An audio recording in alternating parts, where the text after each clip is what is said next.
Welcome to the Florida Restaurant and Lodging Association's Path to Power.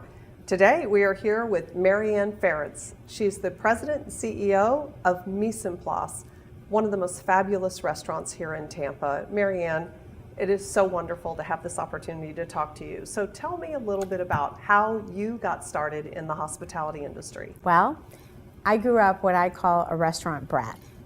Both of my parents were in the restaurant business, and so I hung out in my youth in hospitality establishments. And so whether it was, lunch or sleeping overnight in the private dining room, I was that kid.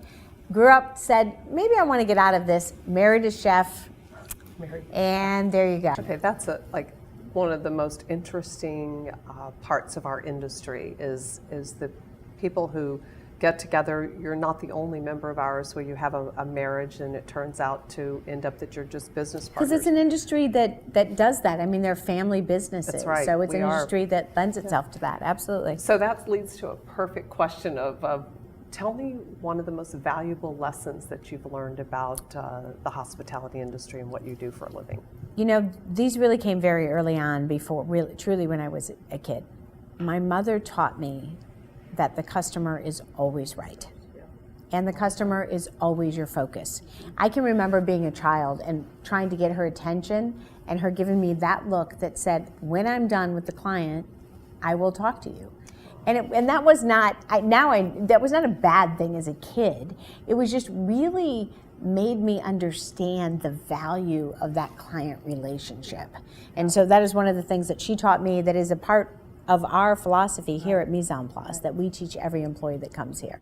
So what do you think is the single most factor that led to your success?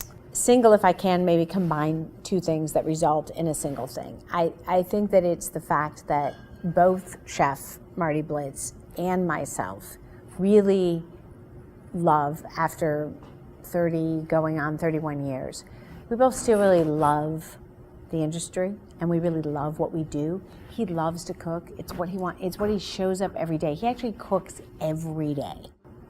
And I love the service piece and the relationship piece, which is with both clients and staff.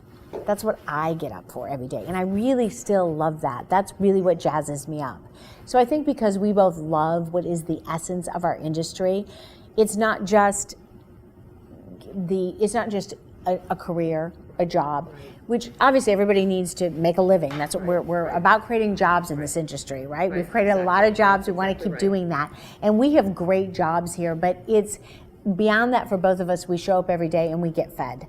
And so I think that is really the big key to our success. I think the other piece of it is that along with that, and that's why I say they end up in kind of the same answer, is we're both willing to work hard every day.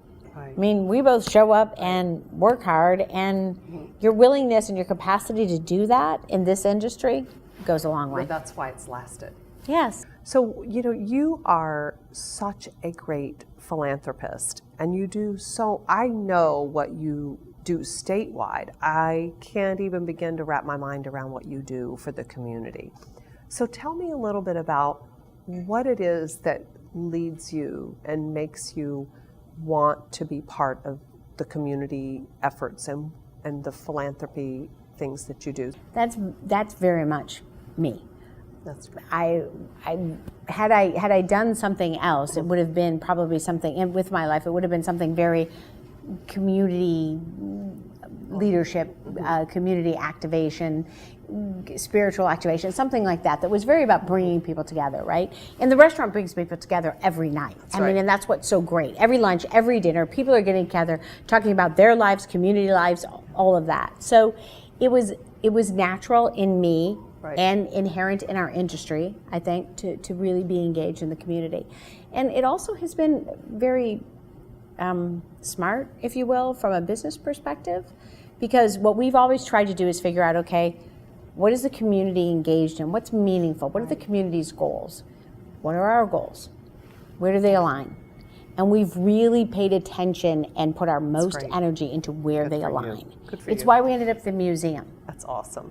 Good for you, because that's what right? That's what makes this restaurant so community-based is because what you've done in your community. And so now that you're going to be the chairwoman of Visit Florida, Maryann, what do you want your legacy to be this time next year when you pass the baton to the next chairman? I think that I want us as an industry to recognize and fully realize everything that we have done as an economic engine in the state of Florida. Tourism, the #1 industry in the state. And I also happen to think that it gets credit for breeding the other industries that have begun to come and will continue to come from this. That new economy, right, that everybody's after and that we want to be in the state of Florida. I think tourism is a platform for that. At the same time, along with that credit that we give ourselves for what we've done today, I think that I want us to know that that is a foundation upon which we need to spring into the future, and that the future may not look like the past. And I want us as an industry to be very open to what the next great thing, version of ourselves, version of a tourism engine is, and not think that because it doesn't look like yesterday's that it's not as impactful, because I think it can be more impactful. But we have to be really open, really energetic about what do we look like going forward. That's fantastic. Well, it's going to be a great year. We're all honored that you're going to be our leader I'm this honored. next year. Maryann, this is such an amazing building. Isn't it? I feel the history here. So I actually know a little bit about it, but it has to be documented. Tell me about what's happened in this room, what this building is about. You can feel the spirit in it. this It's room, so, can't you? it's so fantastic. We've been here now in this building for 25 years, and God, that's amazing. But the building's been much, much longer than that. But this is, the room that we're sitting in was a bank in the 1920s. And actually, the reason why this street is named Kennedy Boulevard and this Grand Central, this used to be Grand Central, but the last visit that our President Kennedy had before he was shot was right here on this boulevard at the University of Tampa. Also across the street from us is where the Plant Museum is, which was the Henry Plant Hotel, which is where Teddy Roosevelt and his Rough Riders spent their time as well during the war. So it's a really historical little community, and we're very blessed to be in this building and in this room, which is a 1920s bank. It's why we call it the Lafayette Room. It was once the Lafayette Bank. And the vault, still when we got here in the 90s, not torn down yet, so we turned it into a wine vault. Well, of course you did. That's just fabulous. Yeah, we have a different kind of cash there in the wine vault, and so it's just a great room. Yeah. We turned it into a jazz bar, a jazz bar, right? Yeah, speakeasy sort of jazz bar in the 1990s, and since then it's been a private dining room for us, and has held some really special occasions and special events, and political events and family events, and so there is a tremendous amount of energy here. So, tell us about the cuisine here. There was that whole trend of chef-driven, right, cuisine. This is truly a chef-driven restaurant. The restaurant we originally opened in 1986 was about giving Chef Marty Blitz a platform upon which to cook. And we really continued on that realm. So he'd cook, he'd challenge us to do wine and service to match up with it. And over the years, as his palate has become more sophisticated, if you will, the cuisine and the menu, and therefore the whole restaurant, has become more sophisticated. We started in this hole-in-the-wall little restaurant in 1986. We were a catering, lunch, deli type operation, and then a year later we opened up for dinner with a one-page menu. Now we have a many item menu that is really what we call modern American cuisine, because it doesn't fall into any of the strict genres, but it is definitely American and it is definitely modern. Chef's really the guy, he just loves food.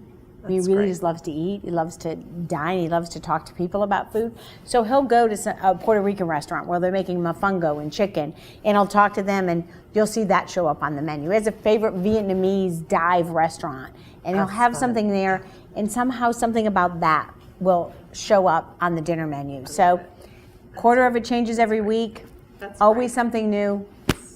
Maryann, I'm so excited about the opportunity to be here. Thank you for having us. And you know what? I can't wait to eat here. Let's go eat. That's the point. Let's go eat. Let's go.